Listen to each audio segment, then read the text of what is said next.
Bismillahirrahmanirrahim. Assalamualaikum warahmatullahi wabarakatuh. Selamat pagi, siang, sore, dan malam untuk kalian yang sedang menyaksikan video pembelajaran kali ini. Hari ini kita akan belajar mengenai kingdom fungi atau biasa juga disebut dengan jamur ya. Nah, untuk kingdom fungi ini sendiri tentunya memiliki ciri-ciri tertentu.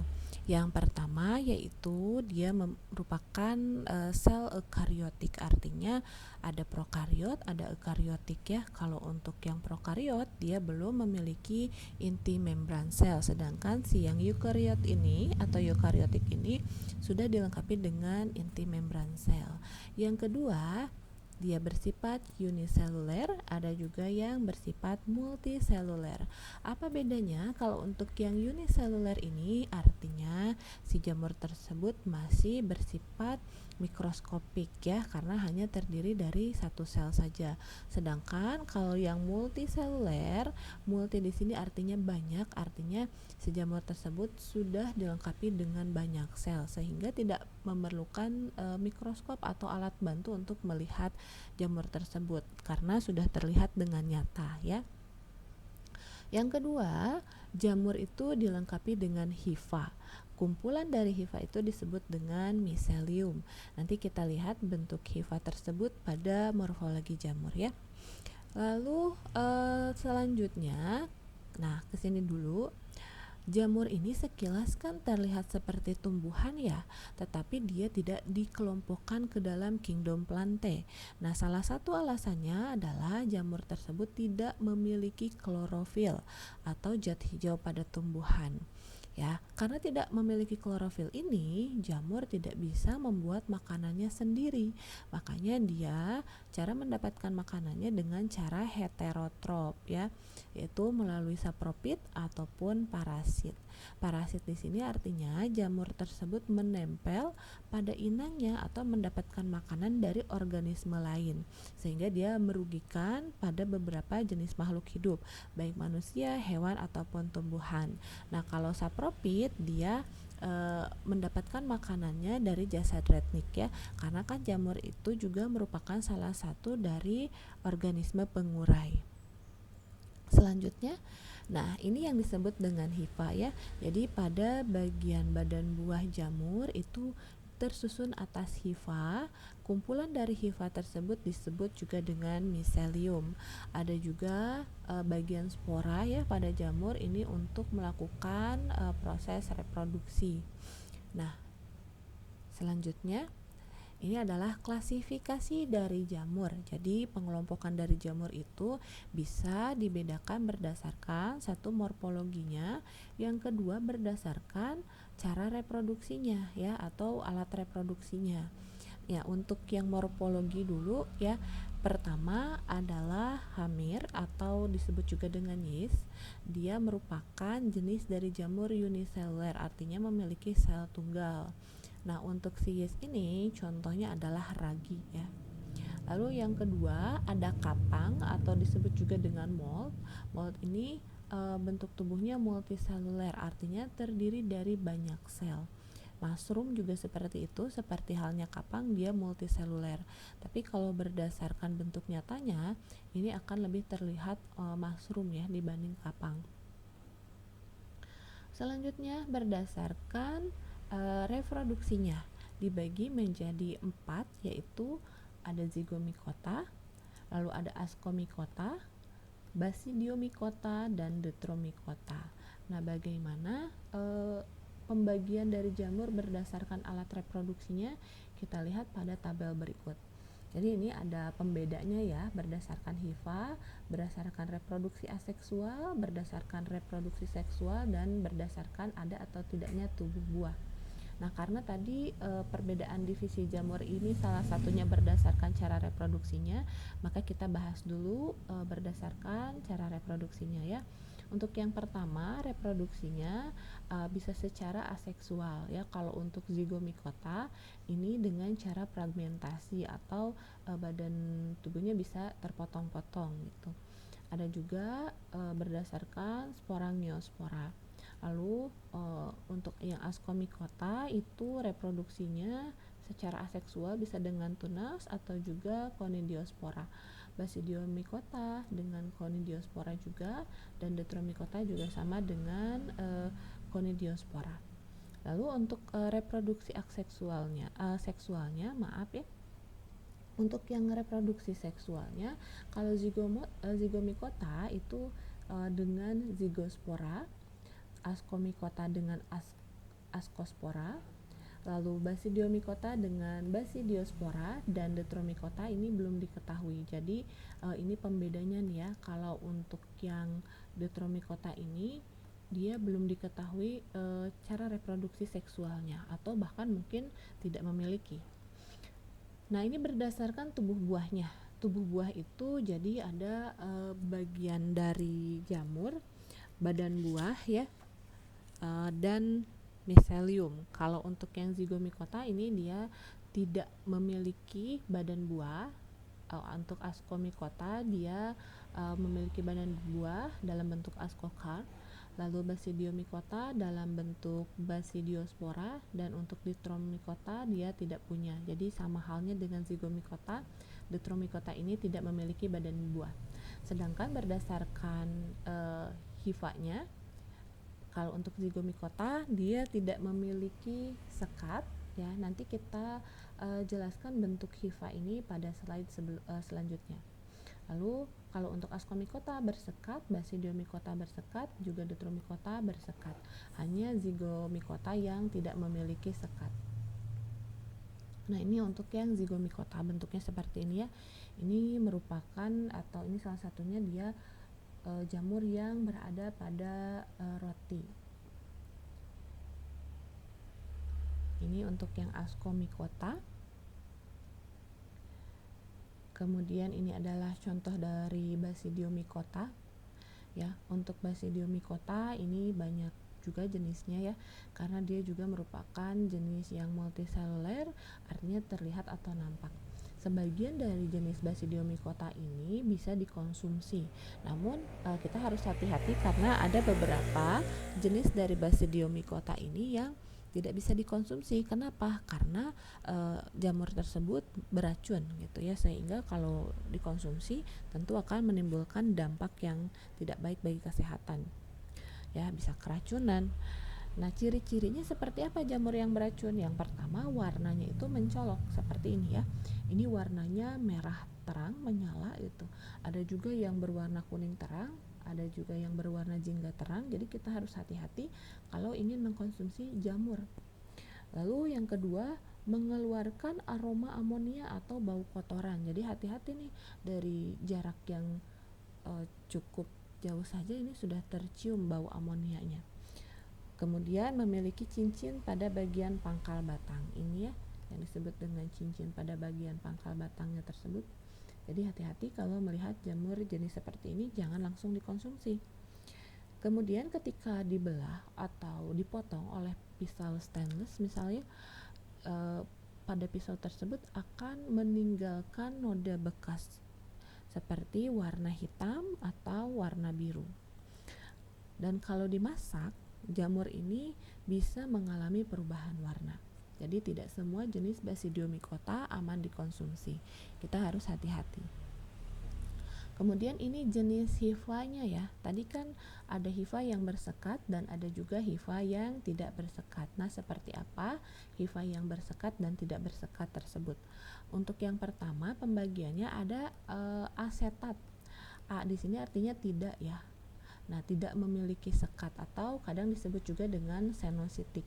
Yang tidak memiliki sekat yang mana? Nah, yang ini betul ya. Yang ini merupakan jenis dari hifa yang tidak bersekat, artinya tidak ada sekat pemisah antara satu sel dengan sel yang lainnya. Lalu yang kemudian ada yang bersekat atau memiliki sekat, yang mana? Yang ini bagian atas. Nah, septa atau sekat ya. Jadi pada bagian hifanya terpotong-potong atau terbagi-bagi atau ada sekat pemisahnya, sehingga antara satu sel dengan sel lainnya memiliki pemisah atau yang memiliki sekat gitu ya. Kemudian ada juga yang haustoria namanya. Nah, Haustoria ini merupakan hifa yang bagian ujungnya termodifikasi untuk menyerap makanan. Yang mana? Yang ini. Ini adalah Haustoriumnya. Nah, ini Haustoriumnya yang mana dia terhubung ke bagian sel tumbuhan. Jadi yang bentuk kotak-kotak ini, nah ini adalah sel tumbuhan. Ini ada dinding selnya nih. Sehingga kan dia tadi merupakan jenis dari makhluk hidup yang heterotrop, artinya tidak bisa membuat makanannya sendiri. Salah satunya kan dia cara hidupnya parasit ya. Nah, parasit dia misalkan menempel pada tumbuhan. Ini adalah sel tumbuhannya, ini Haustoriumnya, yang mana Haustorium ini merupakan alat untuk menyerap makanan jamur dari sel tumbuhan. Ini untuk struktur dari zigomikota. Nah, ada sporangiumnya ya. Sporangium ini merupakan kotak spora, yang mana di dalam sporangium ini yaitu terdapat spora ya. Lalu ada hifa rhizoidnya. Ini kayak membentuk atau mirip akar ya. Nah, hifa rhizoidnya. Lalu ada hipastolon gitu. Nah, ini reproduksi jamur kan tadi ada secara seksual, ada juga secara seksual ya. Kalau untuk secara seksualnya dulu, ini merupakan reproduksi pada zigomikota. Jadi jamur itu juga sama ya, ada jamur jantan dan betinanya, tapi kalau di sini kita sebutnya positif dan negatif saja. Ini berdasarkan pasangan kawinnya, ada positif, ada negatif. Nanti positif dan negatif tersebut ya. Nah, ini ada gametangnya dengan nukleus haploid, artinya masing-masing masih dalam bentuk haploid atau N. Di sini nanti akan ada penyatuan plasma atau sitoplasma ya. Penyatuan sitoplasma disebut dengan plasmogami. Nah, ini merupakan zigospora muda atau disebut dengan heterokariotik. Nah, dalam fase kariogami ini barulah tadi yang positif dan negatif, yang haploid tersebut di sini mengalami peleburan menjadi bentuk diploid. Nah, ini ya, dalam bentuk diploid pada fase kariogami. Nah, tapi setelah fase diploid ini nanti si jamur tersebut akan mengalami meiosis atau fase pembelahan, yang mana kondisinya menjadi haploid lagi, menjadi N lagi. Berarti ini menghasilkan sporangium. Nah, sporangium ini nanti tergantung ya, kalau misalkan si jamur tersebut akan berkembang biak dengan reproduksi aseksual, berarti nanti si sporangium ini ya akan berubah menjadi miselium, dan miselium akan berubah menjadi jamur. Nah, ini untuk gigospora. Nanti jamur tersebut kan tadi seperti strukturnya, gigospora itu punya sporangium ya. Ini kalau untuk secara aseksual. Tapi kalau secara seksual nanti bisa lagi kembali siklusnya ke tahapan penyatuan dari pasangan kawin positif dan negatif atau jantan dan betinanya.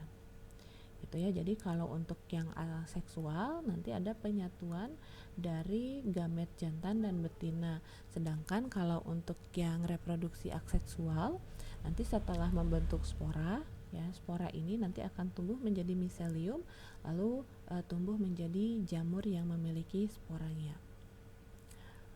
Nah, kemudian yang ascomycota ini adalah bentuk nyatanya ya di lingkungan. Ini contoh dari ascomycota.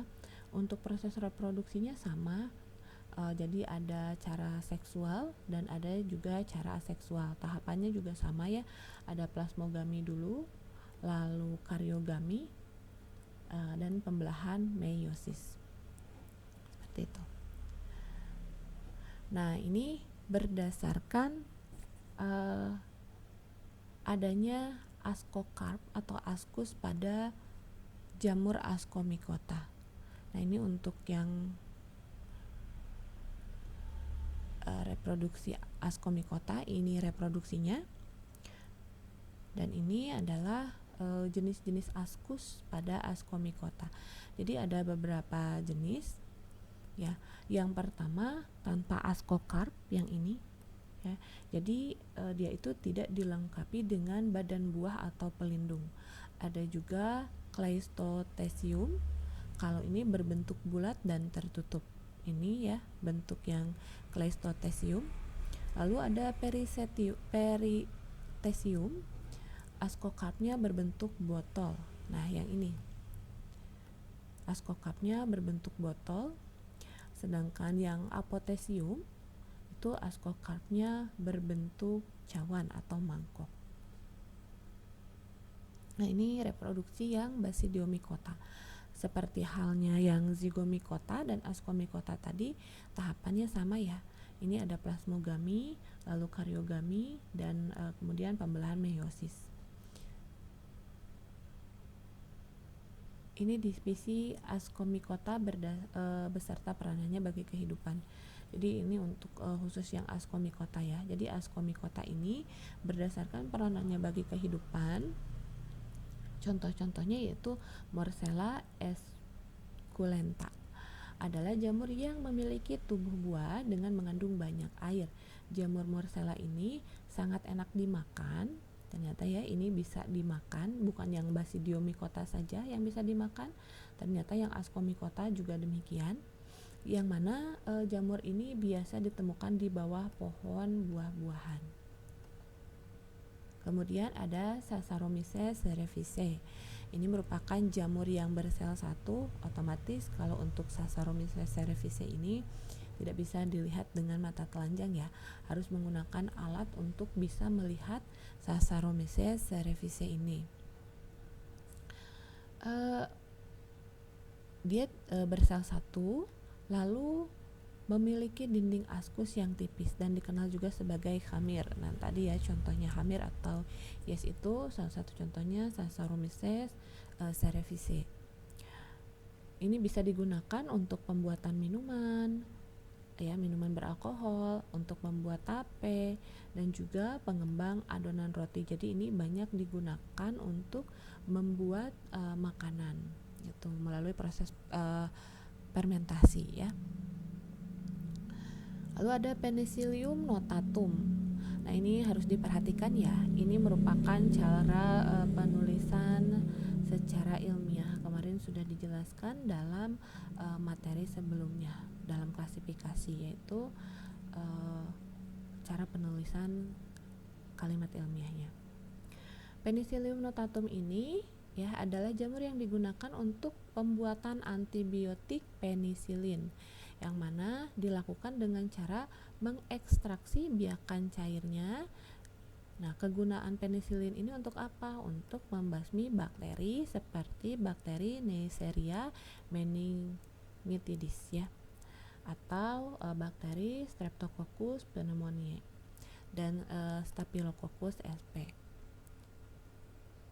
Nah, seperti itu ya untuk materi dari kingdom jamur atau disebut juga dengan fungi. Mudah-mudahan yang Ibu sampaikan bisa dipahami oleh kalian semua. Nah, terima kasih atas perhatiannya. Wassalamualaikum warahmatullahi wabarakatuh.